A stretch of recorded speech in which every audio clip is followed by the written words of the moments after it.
हम अपना जीवन देते हैं तो जब से होश संभाला सारा जीवन कर्म करते रहते हैं। कुछ ना कुछ कर्म प्रत्येक व्यक्ति करता है, लेकिन यदि उस कर्म के पीछे जाएं तो पूरा जीवन केवल स्वार्थ से ओत-प्रोत दिखाई देता है। हम अपने जीवन को खूब अच्छी तरह विचार कर सकते हैं। सारे जीवन का केंद्र सुख चाहता हूं, लेकिन सारे जीवन का कर्म का जो केंद्र है वो सुख मुझे अपने शरीर के लिए या अपने संबंधित अपने परिवार के लिए, ये सारे जीवन का हमारा लक्ष्य होता है। और इसी लक्ष्य को लेकर सारा जीवन हम कर्म करते हैं, और वो कर्म करते करते क्या स्थिति होती है, उस मार्ग स्वार्थ का चलता है। स्वार्थ को लेकर कर्म करते हैं और कहां तक पहुंच जाते हैं, उस स्वार्थ को लेकर जीवन में अनेकों पाप के रास्ते हम लोग धारण कर लेते हैं, केवल मात्र अपने सुख की इच्छा के लिए। फिर उसका परिणाम क्या होता है? सतपुरुष कह रहे हैं कि मूढ़मति इस जीव को नाना पाप कराए, मंगल स्वार्थ धार के फिर जूनी आए। ये उसका परिणाम होता है। सारा जीवन भोग वासना की इच्छा को लेकर जिस स्वार्थ के मार्ग पर हम चलते हैं, उसका परिणाम ये होता है कि जीव को अनेक जूनिया, अनेक जन्म धारण करने पड़ते हैं। कह रहे हैं अपने स्वार्थ में नित्य लपटाई, संपत राई न नर संग जाई। अपने स्वार्थ में नित्य लपटाई, संपत राई न नर संग जाई। ज्ञान ध्यान नहीं पाए विवेक, जो चित्त धारे स्वार्थ दे। अगर हम स्वार्थ खत्म नहीं होता, ईश्वर की भक्ति भी हम लोग करते रहते हैं। हर व्यक्ति करता है, हर व्यक्ति ईश्वर को मानता है, मंदिर में जाते हैं, मस्जिद में जाते हैं, लेकिन बात ईश्वर के आगे भी जब आंख बंद करके खड़े होते हैं तो केंद्र स्वार्थ होता है।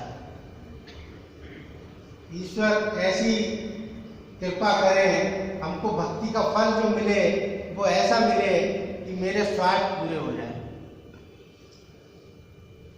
तो कह रहे हैं कि ज्ञान ध्यान नहीं पाए हुए, हमारा ज्ञान ध्यान भी जो है वो स्वार्थ पर रहा है। ज्ञान ध्यान नहीं पाए हुए, जो चित्त धारे स्वार्थ ले। झूठा ध्यान करे दिन रात।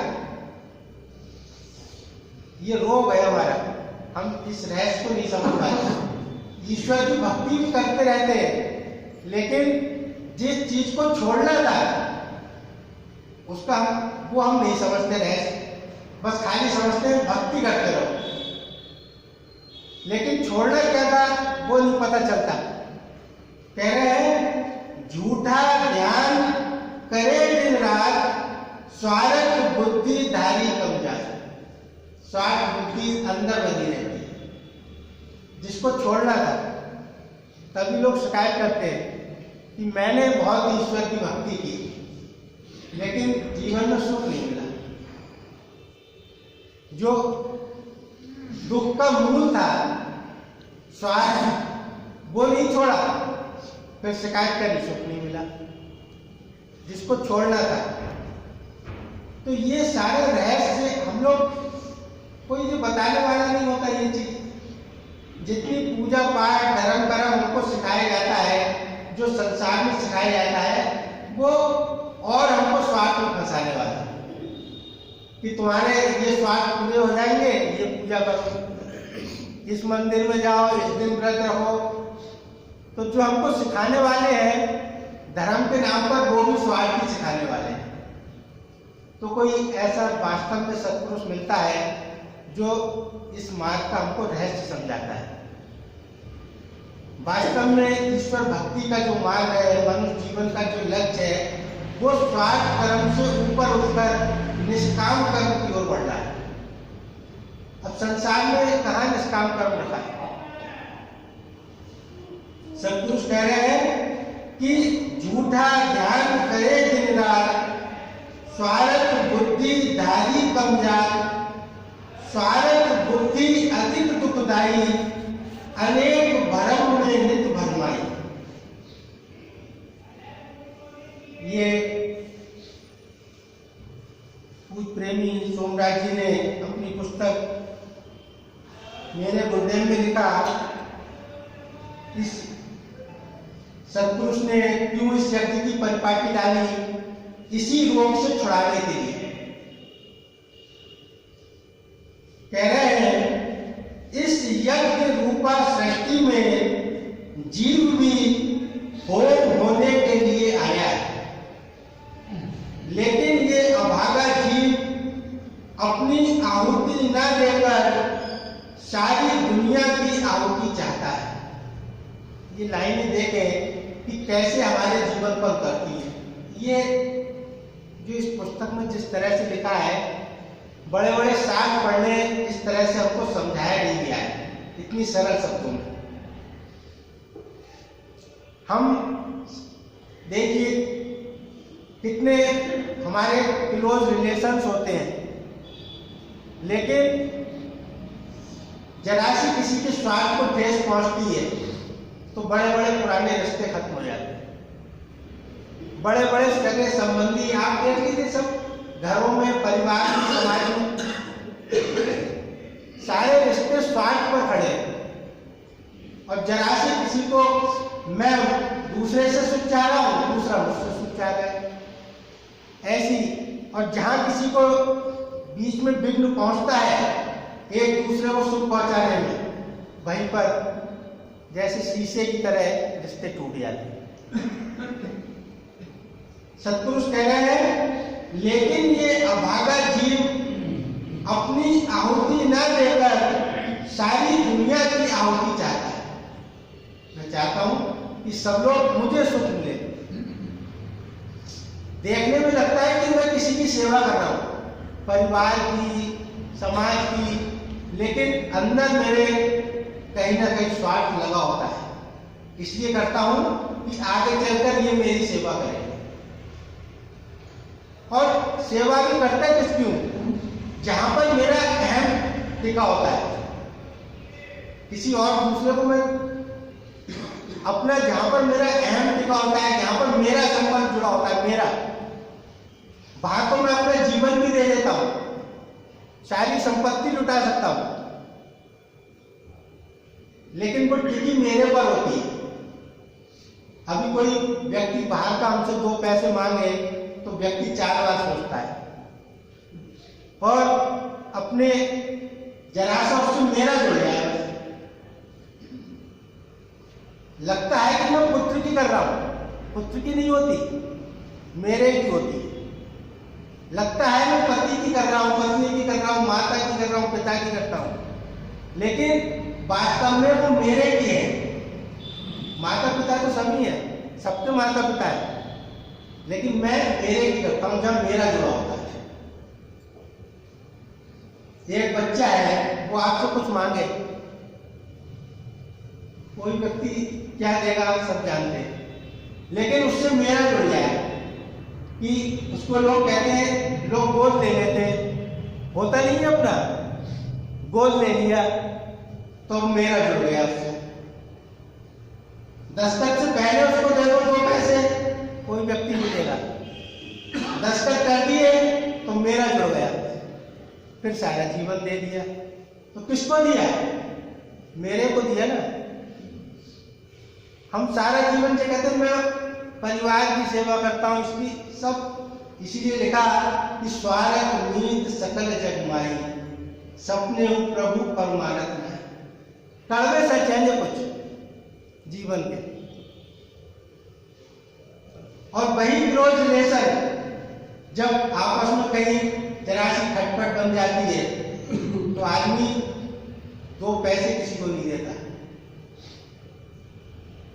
तो यही सदगुरु बता रहे हैं कि लेकिन ये अभागा जीव अपनी आहुति न देकर सारी दुनिया की आहुति चाहता है अपने सुख के लिए।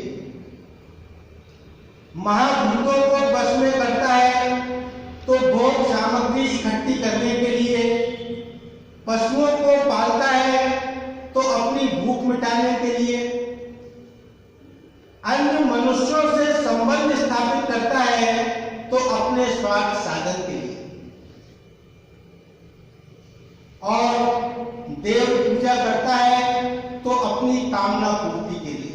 है सारा सब, ये सब हमारे अंदर की बातें इसमें लिखी हैं। देवी देवताओं की पूजा भी वहीं पर करते हैं जहां पर कहते हैं ये बड़ा सच्चा स्थान है। और वो सच्चा स्थान क्या होता है? जहां पर हमारी मनोकामना पूरी हो जाए, जहां पर हमारी इच्छाएं पूरी हो जाए। तो सारा जीवन एक स्वार्थ से हमारा उत्प्रोत रहता है। सत्पुरुष इस जीवन के रहस्य को जानते हैं, इस बंधन को जानते हैं। इससे मुक्ति के लिए सत्पुरुषों ने इस यज्ञ की परिपाटी को डाला। हम यज्ञ करते हैं तो सारा जीवन मैं और मेरे ही करते रहते हैं, लेकिन यज्ञ में क्या होता है? जब कोई आहुति देते हैं तो हम ध्यान दें उस पर। आहुति में क्या कहते हैं? वहां पर लिखा कि जब कोई आहुति देते हैं ओम अग्नये स्वाहा,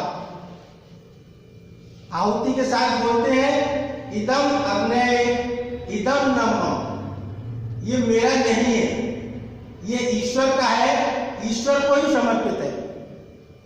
हम सारे जीवन सब कुछ अपना मानते रहते हैं, निष्कामता हमारे अंदर नहीं आती। ईश्वर भक्ति के मार्ग पर भी, गुरु के मार्ग पर भी। 2 पैसे का दान देते हैं, 4 पैसे का उसका विज्ञापन हो जाता है, आजकल हम सब जानते हैं। और बड़े बड़े जो मंदिर है, मस्जिद है, जो दान देने वाली संस्थाएं हैं, वो हमारी इस कमजोरी को जानती है।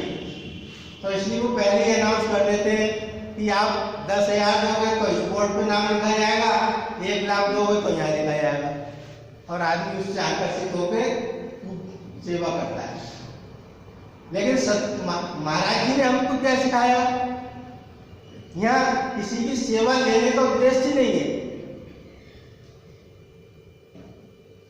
उद्देश्य क्या है कि व्यक्ति के अंदर निष्कामता है, उसके अंदर वास्तव में सेवा का भाव जागृत हो, वो इस बंधन से छूटे, स्वार्थ के बंधन से छूटे। तो जितनी भी हमारी पूजा पद्धति है वो सब हमको इसी से छुड़ाने के लिए। लेकिन बस वो केवल रटने तक सीमित रहती है, अंदर का कोई समझाने वाला हमको नहीं होता, तो हम चलते उसी पर रहते हैं। तो सत्पुरुष ने ये यज्ञ की परिपाटी इसलिए डाली, महाराज जी की वाणी में आता है कि स्वार्थ और परमार्थ 2 मार्ग प्रकट है। ये सबसे बड़ा रोग है जो हम सारा जीवन स्वार्थ का जीवन जीते हैं। और इससे ज्यादा दुर्दशा क्या होगी कि जो गुरु हमको छुड़ाने वाला है इस बंधन से, भवसागर से, उसके आगे भी हमारा स्वार्थ खड़ा हो जाता है। आप देख लीजिए, हम जो भी इस मार्ग पर लापरवाही करते हैं कहीं पर भी, चाहे सत्संग में हो, दान में हो, सिमरन में हो, स्वाध्याय में हो, जो भी हमारी कमी होती है तो स्वार्थ ही तो होता है कहीं ना कहीं। मेरा संसार का नुकसान ना हो जाए। जो हमारा स्वार्थ इतना गहरा है कि हमको अपने इस कल्याण के मार्ग तक से हमको वंचित कर देता है, इतना हम स्वार्थ में डूबे हैं। जिस गुरु को कुछ नहीं चाहिए। वाणी रामायण में लिखा कि हेतु रहित जग जुग उपकारी। संसार में केवल जिसका अपना स्वार्थ नहीं है, हेतु रहित, कोई कारण नहीं है, हेतु रहित जग जुग उपकारी, तुम तुम्हार सेवक असुरारी। केवल एक ही व्यक्ति संसार में ऐसा है जो बगैर कारण आपका हित चाहता है, और वो कौन है? तुम, ईश्वर या तुम्हारा सेवक, तुम्हारा कोई जिसको हम गुरु कहते हैं, कोई भक्त। संसार में केवल दो लोग ऐसे हैं जो बगैर किसी कारण के संसार का हित चाहते हैं। हेतु रहित जग जुग उपकारी, तुम तुम्हार सेवक असुरारी। एक ईश्वर और एक गुरु, बस ये दो रिश्ते ऐसे हैं जो बगैर किसी कारण के लिए संसार का भला चाहते हैं। महाराज जी का हमसे क्या स्वार्थ था? सारा जीवन समाधि में उनका था, लेकिन फिर भी संसार के कल्याण के लिए सब घूमते रहे, सब हमको शास्त्रों की रचना दे गई। अब उसके बाद हम अगर उस पर नहीं चल पाते हैं, नहीं सुन पाते हैं, इसको हम अपना भाग्य कह लें या दुर्भाग्य कह लें, कितना हम चलते हैं।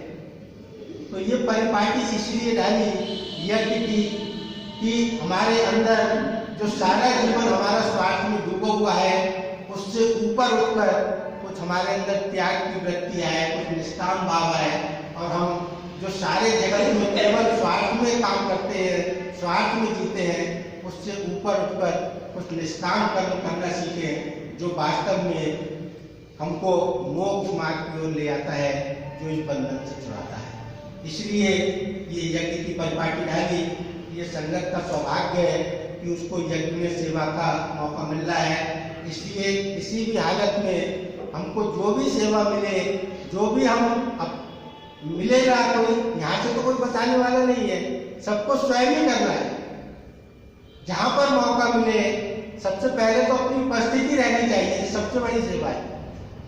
लेकिन यहाँ पर भी हम देखते हैं कि लोग सम्मेलन में भी जो वर्ष भर में आता है, 7:30 बजे शुरू हो रहा है, 8 बजे, 8:30 बजे, 9 बजे चले आ रहे हैं, जो वर्ष में एक बार मौका मिलता है। ऐसी भूल ना करें, पूरे तन मन धन से जो हमको मौका मिला है इसमें सेवा करें।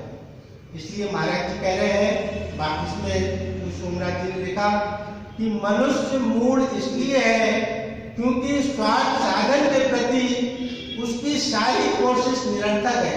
ये भी बात है, ना तो उसकी कभी भूख मिट पाती है, ना ही जीने की इच्छा पूरी हो पाती है। कितना हम स्वार्थ के मार्ग पर चले, जाना अंत में निराशा और प्यासा है।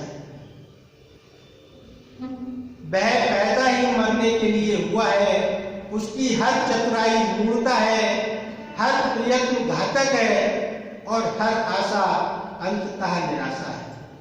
इस मार्ग को समझें और जो हमको कल्याण का मार्ग मिला है इस पर चलने का प्रयास करें। ओम ब्रह्म सत्यम सर्वदा।